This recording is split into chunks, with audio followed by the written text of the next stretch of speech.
Like he was in a maximum security penitentiary. It's like they're never getting out of there. Every day you're just dealing with horrible people in terrible circumstances, and they know that you get to leave. They know you get to leave.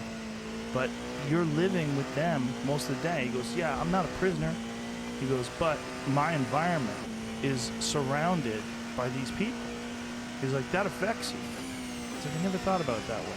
I always thought the guards have it okay. It's just a job.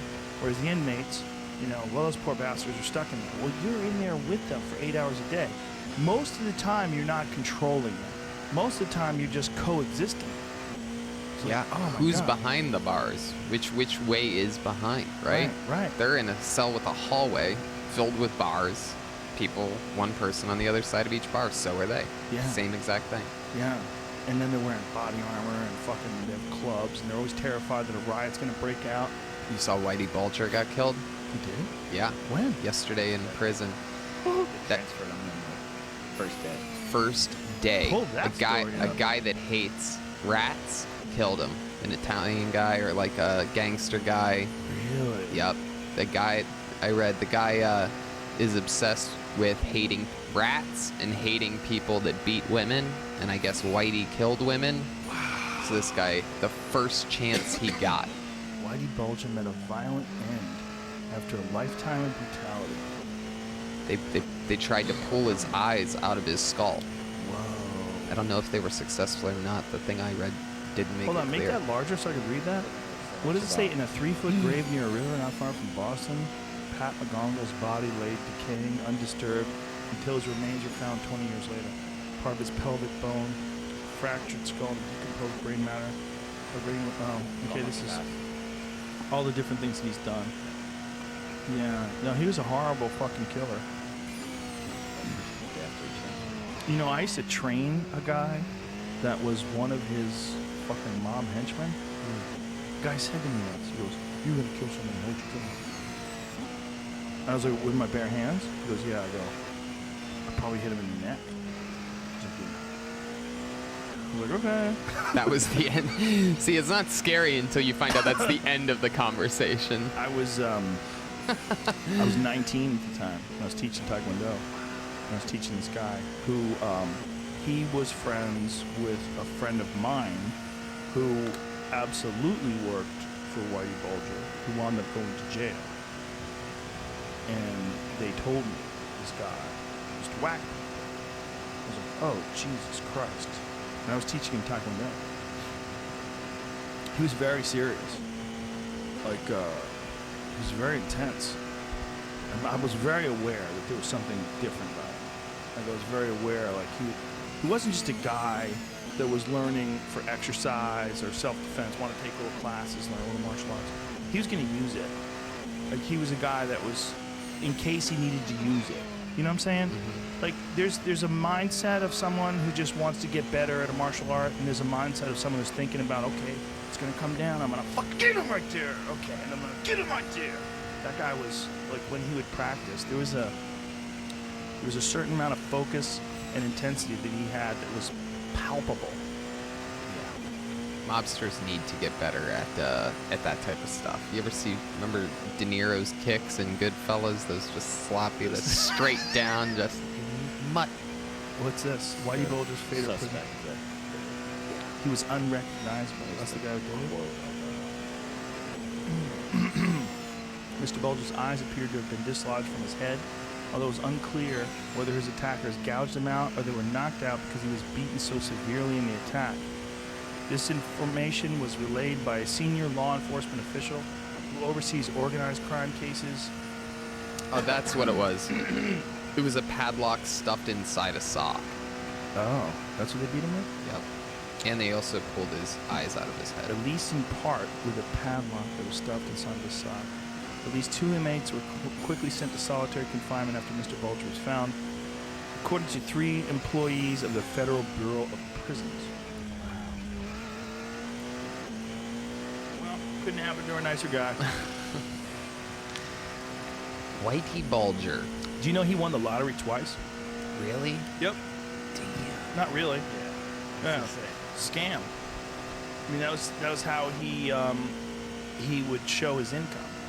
So someone else would win the lottery, and they would come to him, and he would like give them the money, and they would give him the lottery ticket, and he'd be like, "Look, I won the lottery. Wow. That's how I'm rich." Yeah.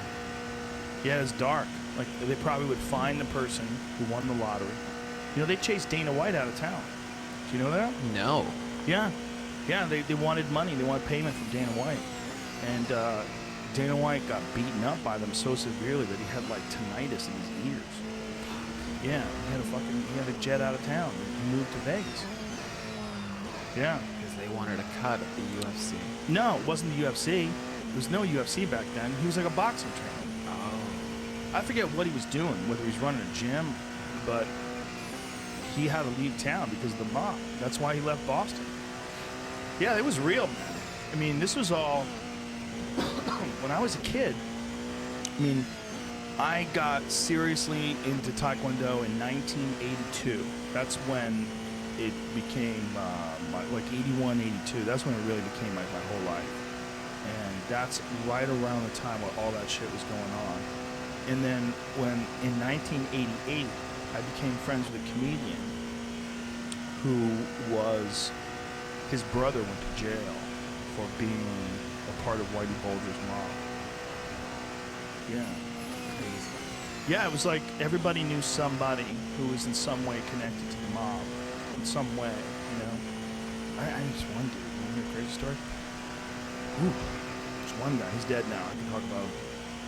His name was Richie, and he went to jail while I knew him. He was arrested for a murder that I don't think they ever got him on, but this person who was killed wasn't just killed. They broke every bone in his body with a hammer and kept injecting him with cocaine to keep him awake. Ooh. Yeah. So he would black out from the pain, and they would inject him with cocaine to wake him back up again.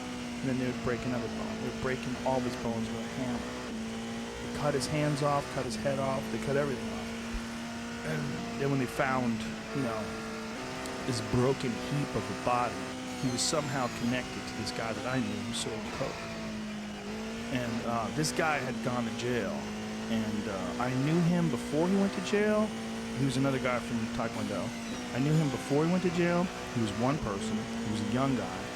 I think when he went to jail, I was 16, and I think he was 20.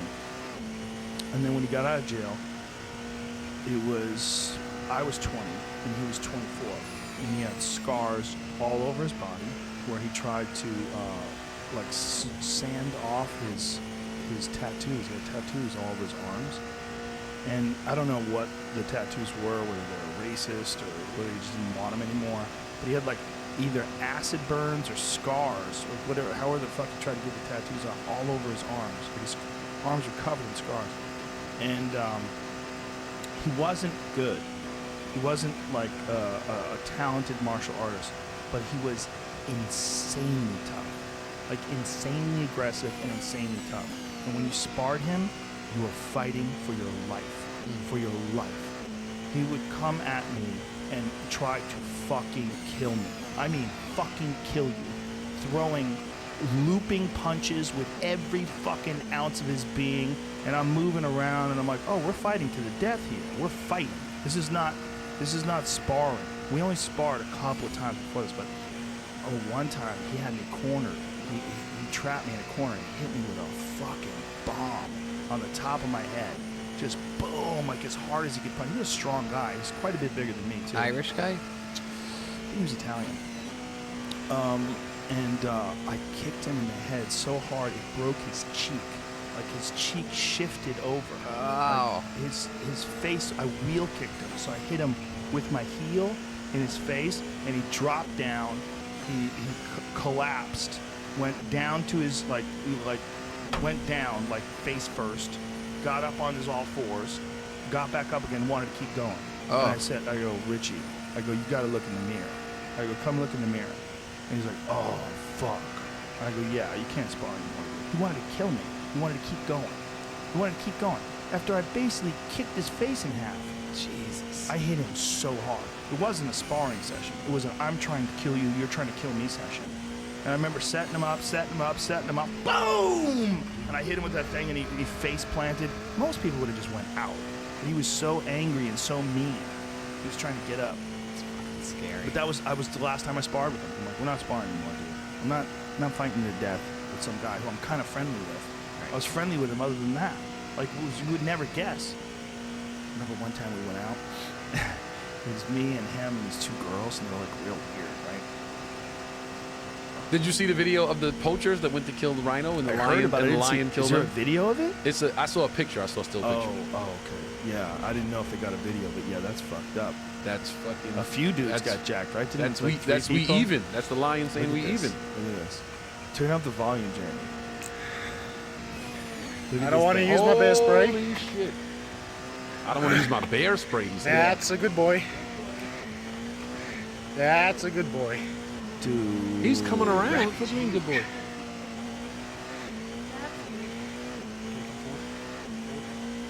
Yeah, I see, don't here's the wanna thing. use my bear These spray. motherfuckers, it's following him. It's circling him around. Yeah, he's. That thing is circling him, man. It's going towards him. That's a good boy. That thing is coming way too close to him, man. It's like going in a circle. Rocky's huge. Hell no. Yeah, they got lucky there. I would have been gone. The scary thing about that is that bear could have just decided randomly through some firing of his bear synapses to take a left instead of a Go. right. Just go at him. He could have easily decided that. Oh, Those man, things that's crazy. scared the shit out of me. You know why, man? We don't believe in things we don't see. We don't believe in them. What do you mean? You don't believe in things you don't see. You know it's real, but you don't believe The in it. danger? No, you don't believe in it.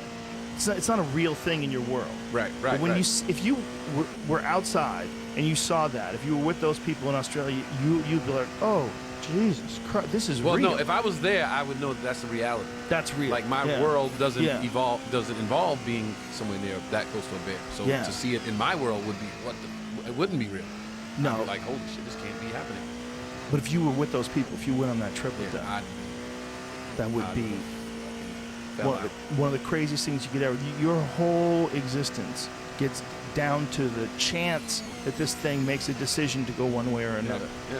Otherwise, it's just going to run you down and tear That's you like apart. life. If you go in certain scenarios, you're like, wait, this shit can get real fast. real fast. Yeah. Yeah, that's one of them, man. That is, That's life.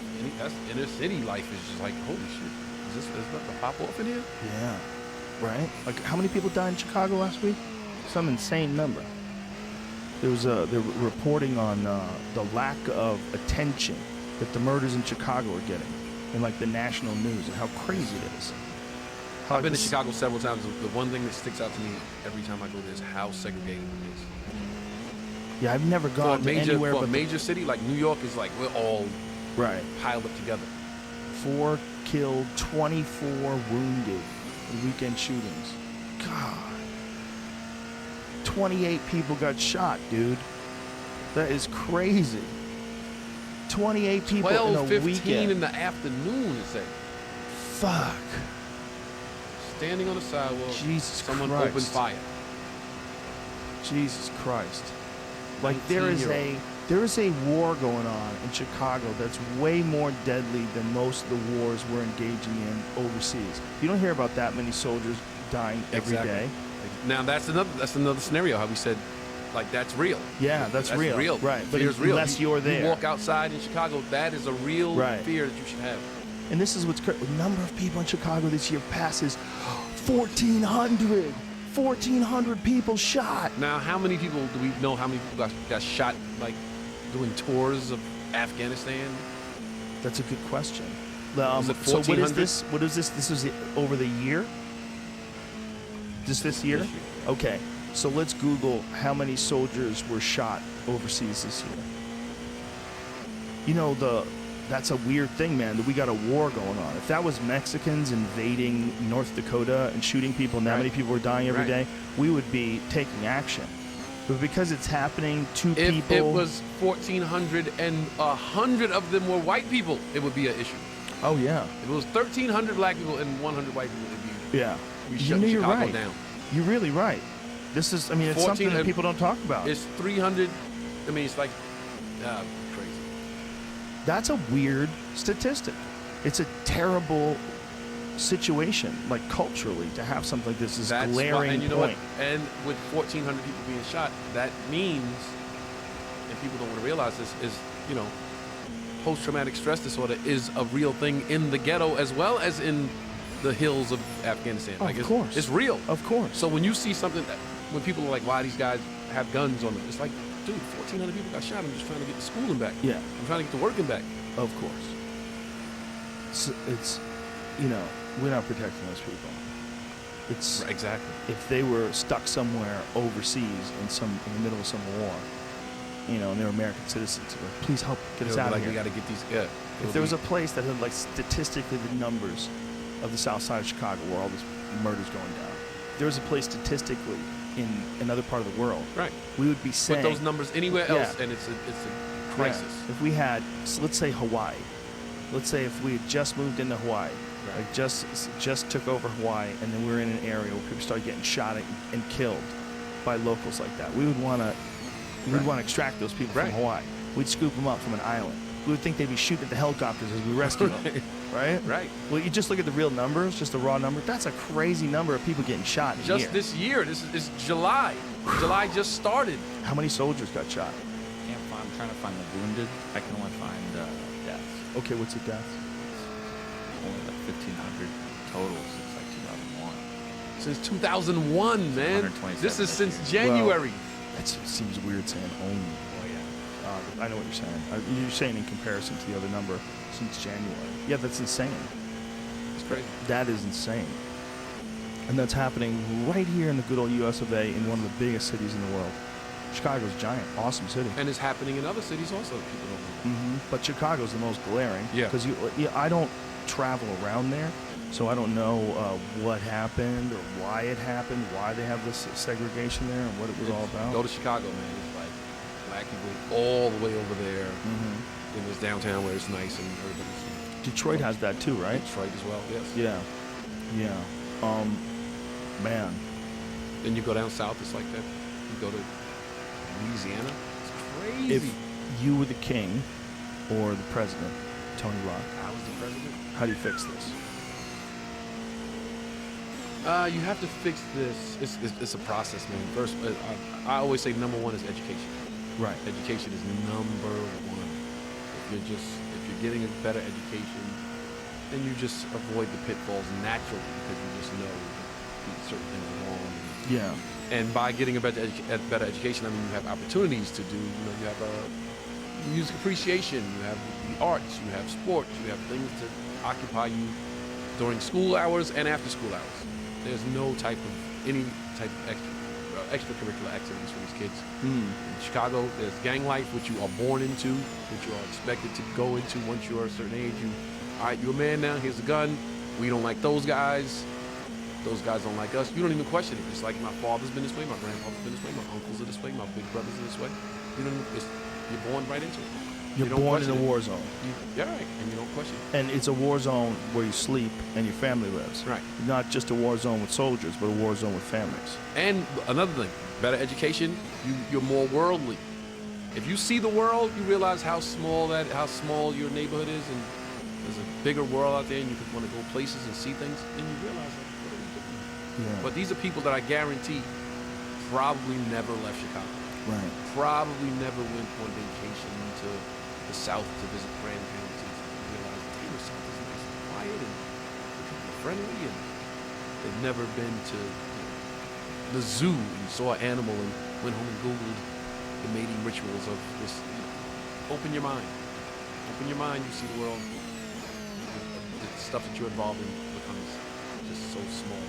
Yeah. This guy, I don't like this guy because he has on red and I have on blue. I don't get it. So But in education. that tiny little area, you know, that he operates in, with his living his life, it does matter. You know, Right, it's a right. reality. You're right. Your reality is what's around you Yeah, that's what. until you get a scope of the bigger world. Yeah. Like I grew up in the hood. I grew up in Bed-Stuy, Brooklyn, one of the wildest neighborhoods when I was growing up there. But my vision was past it. My vision was, yeah, this is going on outside, but I'm going to be there one day. What do you attribute having the ability to do that to? Having a mom and a dad. My father worked 2 full-time jobs my whole childhood. My father literally worked 80 hours a week. Wow. 80. So just to see him go every day, like, damn, this dude was hard. Didn't have a lot to show for it. Made sure his kids had. Mom was a teacher. Education was, she put an emphasis on it. It was like my friends, one of my best friends down the block, no dad. My friend across the street, no dad. My friend 2 doors down, no dad. Then crack came, and that was everything. Everything started just the neighborhood started just Yeah, that was like a shrivel up plague. and- Crack was people that are alive today or young kids today. They don't remember the 80s. Yeah. There was a plague. Yep. A plague hit. Everybody knew somebody that got hit, and so many people's lives were gone, done, over. People who were doing fine, and then all of a sudden, Yep. I remember it. Well. yeah, it was a weird Then kids crime wave too. Started losing friends. That's what happened. I started losing friends. I saw, like, people don't. It was crazy, man. Like, some of the shit we saw. I saw a friend get shot in the head. Like, talk to him on the corner. Engaged. What's up, man? Yeah, we gonna play ball later. You wanna play ball? All right, cool. I'll hit you later. Turn to walk down the block. He looked maybe 1,000 feet away, and looked back to, like, just look around the neighborhood and saw a guy. Bang. Got there, like, he looked like, if you ever see an old, like, Big Daddy Kane album, Yeah. he had the flat top and a bunch of jewelry on the corner on the payphone. This was beeper days, beep. Right. And you got to turn. And the guy ran up on him while he was returning a beep and just tried to rob him. And then he went for his gun. The guy just boom right in his head, right on the corner of my Jesus block, Christ. right on the corner of my block. And I went home and my parents are there, and I was like, this is crazy, man. And that's where I grew up.